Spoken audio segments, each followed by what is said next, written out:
Olá, boa noite a todos.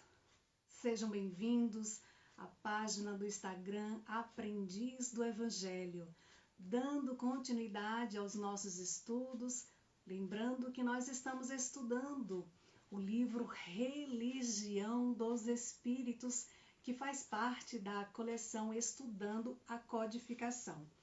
E hoje nós vamos estudar o terceiro capítulo do livro Religião dos Espíritos, que tem o título Tentação e Remédio. Nesse capítulo é apresentado a questão de 712, que está em O Livro dos Espíritos, na terceira parte, capítulo 5 da Lei de Conservação. É perguntado: com que fim pôs Deus atrativos no gozo dos bens materiais? E os espíritos respondem: para instigar o homem ao cumprimento da sua missão e para experimentá-lo por meio da tentação. Então, vamos vendo aí que a tentação é um meio, um recurso para nos impulsionar ao cumprimento de nossa missão. Passamos a compreender então que a tentação é um recurso que Deus, em sua grande sabedoria, em seu grande amor, Ele emprega para nos dar conhecimento de nós mesmos. Chico Xavier costumava dizer que a tentação é você estar correndo de um cachorro muito grande com a imensa vontade de ser alcançado. Pois é, uma parte do nosso psiquismo está ali, querendo experimentar, quer saber como é que é, mesmo sabendo que pode se dar mal. A outra parte do nosso psiquismo é mais consciente, digamos assim, está atento a ouvir aquela voz amiga, a dizer assim: olha, cuidado, não vá por aí, você vai se dar mal, né? Então, a tentação, ela chega nos fazendo um convite. E aí é quando podemos saber verdadeiramente o que já somos e o que nos cabe fazer. Emmanuel inicia os seus comentários, os seus esclarecimentos, dizendo assim: qual acontece com a árvore a equilibrar-se sobre as próprias raízes, guardamos o coração na tela do presente, respirando o influxo do passado. Estamos sempre em tentação de comportamentos, de hábitos, cujas raízes têm origem em experiências remotas do nosso espírito. É a nossa genealogia. E Emmanuel continua no segundo parágrafo dizendo assim: é assim que o problema da tentação, antes que nascido de objetos ou paisagens exteriores, surge fundamentalmente de nós, na trama de sombra em que se nos enovelam os pensamentos. Então, qual a origem da tentação? No livro Caminho, Verdade e Vida, no capítulo 129, Origem das Tentações, é o título, Emmanuel faz um alerta ao dizer que ser tentado é ouvir a malícia própria, é abrigar os inferiores alvitres de si mesmo, porquanto, ainda que o mal venha do exterior, somente concretiza e persevera se com ele afinarmos na intimidade do coração. Então, onde existe a origem da tentação? Onde está a tentação? Dentro de nós mesmos, através dos hábitos viciosos que alimentamos, que atraímos durante muitos séculos, muitas existências. Não tenhamos dúvida também de que aquele que está no esforço, consciente da sua evolução, está sempre em tentação. Só que assim, aquele que está consciente, que está ali no esforço, ele está receptivo a ampliar o seu entendimento, o seu ponto de vista, assim como nos esclarece o Kardec em O Evangelho segundo o Espiritismo, ali logo no início, no capítulo 2, item 7, ao dizer que o Espiritismo ele dilata o nosso pensamento, nos oferecendo novos horizontes, ou seja, novas lentes.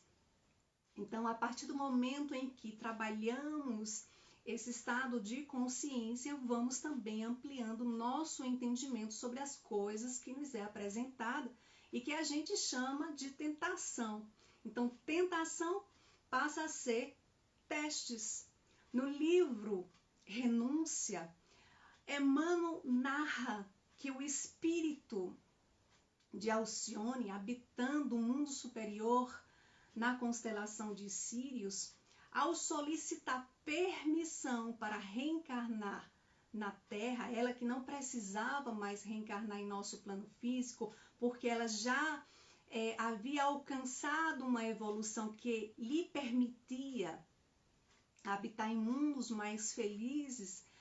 Então, ela, ao pedir permissão para reencarnar em nosso planeta com objetivo missionário de ajudar o seu amado Pollux e outros amigos, ela foi chamada ali a atenção pelo mentor, que disse assim: olha, você já ponderou nos obstáculos imensos?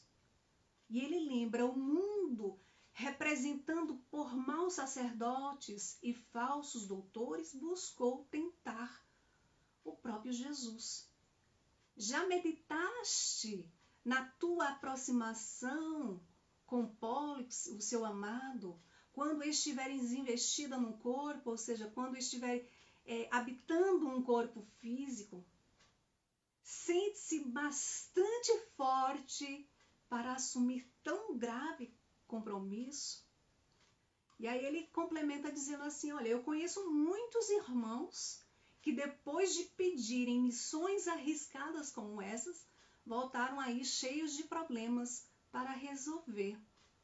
Mas ela se manteve firme no seu pedido, ela reencarna e cumpre a sua missão com êxito.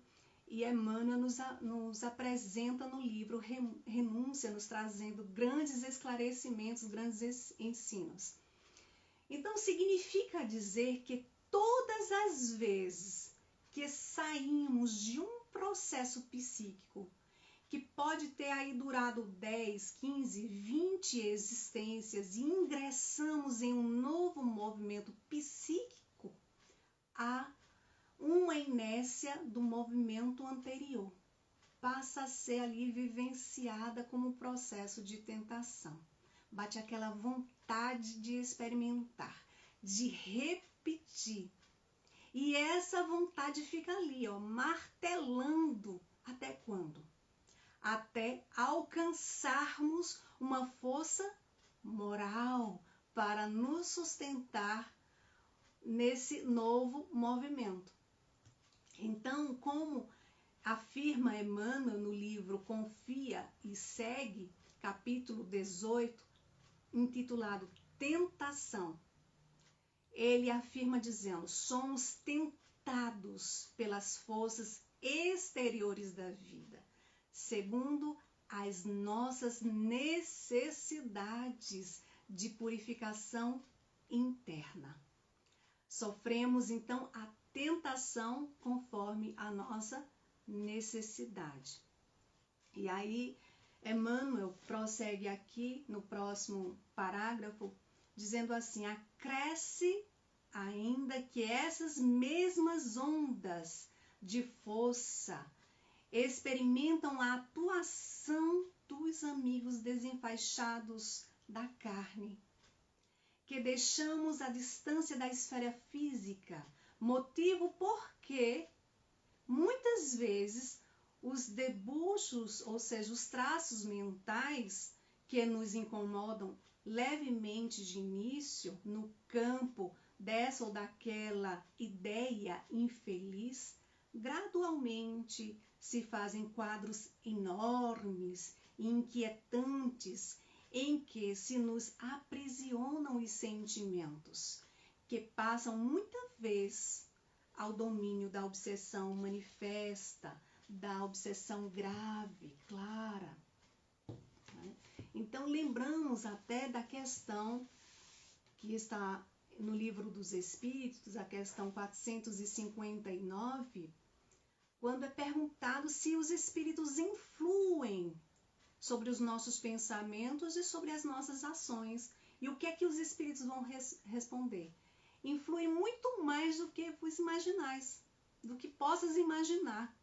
A tal ponto de tão ordinário, de tão comum, ou seja, frequentemente são eles que vos dirigem.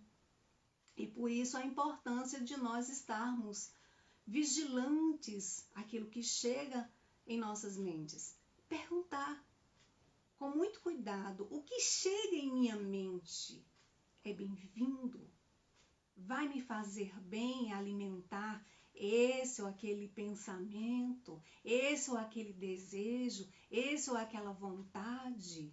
Vai colaborar no bem ou irá colaborar para que eu caia nas armadilhas aí da tentação? E Emmanuel prossegue dizendo assim: todavia é preciso lembrar que a vida é permanente renovação, propelindo-nos, ou seja, impulsionando-nos a atender que o cultivo da bondade incessante é recurso eficaz contra o assédio de toda influência perniciosa. O cultivo, o exercício diário, sempre no propósito do bem, do aprendizado, é o recurso mais eficaz para não cairmos nas armadilhas dos enganos, nas armadilhas das influências infelizes. E, inclusive, lembramos também da importância da oração. E quando falamos da importância da oração, lembramos a oração dominical, a prece do Pai Nosso. Quando pedimos ao Pai que não nos deixes cair em tentação, mas nos livrai-nos de todo o mal, estamos pedindo ao nosso Pai força para resistir às sugestões do mal, vindas de espíritos que buscam desviar-nos da senda do bem, às quais nos ligamos pelas afinidades espirituais, que também nos atraem pela própria condição de espíritos imperfeitos que ainda somos.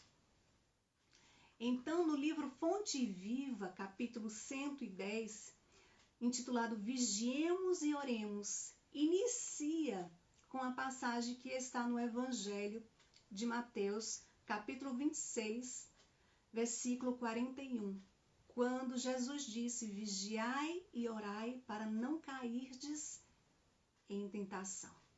E Emmanuel, em seus esclarecimentos, ele afirma, ao dizer: as mais terríveis tentações decorrem do fundo sombrio de nossa individualidade. Vai nos lembrar que renascemos na Terra com as forças desequilibradas, mas que tem um propósito, porque ele diz assim: para nos reajustarmos. Ele afirma dizendo que caminhar do berço ao túmulo, sob as marteladas da tentação, ele diz que é natural, ele afirma que é natural. Assim como afrontar obstáculos, sofrer provações é natural. E aí é preciso lembrarmos que nós estamos no mundo de quê? De provas e expiações. Não estamos aqui a passeio para aproveitar a vida como apresenta o mundo material, com os seus apelos de que aproveitar a vida é curtir, é gozar os prazeres do mundo de forma desequilibrada, desajustada, que muitas vezes é de tal forma que tem que aproveitar como se o mundo fosse acabar em algumas horas. E aí vamos nos deparando com os exageros. Então, Emmanuel, ele deixa claro ainda no capítulo 110 do livro Fonte Viva, que no mundo em que nos encontramos é natural tolerar antipatias gratuitas. Porque de repente nós conhecemos uma pessoa e aí essa pessoa de cara não simpatizou com a gente. E a gente fica perguntando, mas o que é que eu fiz a essa criatura? Tenho consciência que eu nunca vi a primeira vez e essa pessoa não foi com a minha cara. E aí a gente tenta se aproximar e a pessoa não quer aproximação de jeito nenhum. E aí é preciso refletir. Porque se já fomos visitados pela espiritualidade, de ter a consciência, pelo entendimento, né, que nós nos reunimos com pessoas que prejudicamos e que fomos prejudicados em existências anteriores, em existências reencarnatórias, saibamos nós fazer a nossa parte, saibamos nós tolerar o outro, aceitar o outro como ele é, compreender a forma que ele nos vê, e aí orar por ele, desejar o bem, emitir o bem para o outro, para que em algum momento ele seja tocado ali em seu coração. Então vamos continuar aqui quando Emmanuel diz assim: é o trabalho por essa forma o antídoto adequado, capaz de anular toda enquistação. Enquistação quer dizer tudo que é tóxico, que ficou encaixado no mundo íntimo, impulsionando-nos o espírito a novos tipos de sugestão, nos quais venhamos a assinalar o socorro dos emissários da luz, cujos braços de amor nos arrebatam ao nevoeiro dos próprios enganos. Então, Emmanuel deixando claro que o trabalho é o melhor antídoto, o trabalho de renovação interior, o trabalho de domar as nossas más inclinações, o trabalho no bem, o trabalho que vai ali nos conduzindo paulatinamente a resistir essas investidas do mal, essas investidas das tentações, que também é bom deixar claro que não diz respeito às tentações da carne, exclusivamente às tentações da carne, e sim daquilo que acumulamos, daquilo que está impregnado, daquilo que trazemos de outras experiências do passado. Há uma passagem, inclusive, do Evangelho, que Jesus se refere assim: na verdade, o espírito está pronto, mas a carne é fraca. Ou seja, está se referindo a um conjunto de características do ser encarnado. A carne aí representando a vulnerabilidade, estar encarnado pode representar viver em estado de impermanência. Como Emmanuel, em uma de suas mensagens, ele afirma que somente alcançaremos libertação quando atingirmos plena luz. Então ficaríamos no estado de impermanência, digamos assim, até alcançarmos, até atingirmos a plena luz. Portanto, viver o processo da tentação, ela é lei natural. Também lembra Emmanuel no livro Pão Nosso, no capítulo 101, com o título Resiste à Tentação. Ele afirma: só a morte da imperfeição em nós livrar-nos-á delas, ou seja, das tentações. Só eliminando aquilo que está impregnado em nós, os sentimentos doentios em nós, é que iremos nos livrar das tentações. E na questão 712A é perguntado qual o objetivo dessa tentação. Vejam só, a própria pergunta aí já mostra, já deixa claro que tem um objetivo a tentação. E os espíritos respondem: desenvolver-lhe a razão, que deve preservá-los dos excessos. Ouvir aquela voz que chega e que nos diz, né? Cuidado, não vá por aí, preste atenção, ao invés de nos entregar aos excessos, às coisas que podem nos trazer sérias consequências.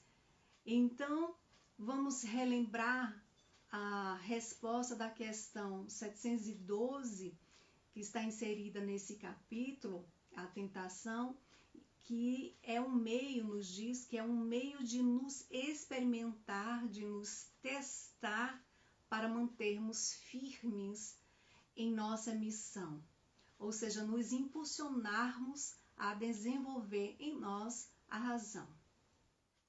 Então, resumindo, a tentação é um recurso que Deus, que nos ama infinitamente, que quer a nossa felicidade, que quer que a gente avance aí nessa escola, ele nos dá, em sua sabedoria divina, ele emprega a tentação para nos dar o conhecimento de nós mesmos.